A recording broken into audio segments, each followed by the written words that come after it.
என்னது இது? திருவிளையாடல் சரஸ்வதி சபதம் படத்துல வர்ற மாதிரி ஒரே பனிமூட்டமா இருக்கு. அப்படின்னா சொர்க்கத்துக்கு வந்திருக்கமா? யார் இதுங்க? நம்ம கூட்டம் தானா? சொர்க்கத்திலையும் ஜோடி மாறாம தெரியுதுங்களே. இது எந்தம்மா? நம்ம அம்மா.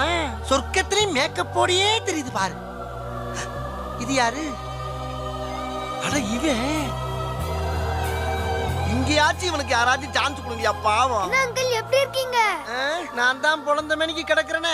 உங்களை காப்பாத்துறதுக்கு தாப்பா படாத நீங்க பாடுபட்டேன். மயக்கமா இருக்கீங்களா நினைச்சோ கடைசில பைத்தியமே ஆயிட்டீங்களா? என்னம்மா உளர்ற? நாங்க ஒண்ணும் உளரல, நீ தான் உளர்ற. ஓகேடி, அட்லீஸ்ட் மயக்கமா தெரிஞ்சது. மயக்கமா? காலையில இருந்து நீங்க மயக்கமா தான் இருக்கீங்க. அப்ப வெடிச்சு சாகலையா? டயர் வெடிச்சு யாராவது சாவாங்களா? டயர் வெடிச்சுச்சா? அப்படின்னா இது சொர்க்கம் இல்லையாடா? இல்ல டார்ஜிலிங். எழுந்துறீங்க. அப்பா, அப்பா. ஐயா காரம்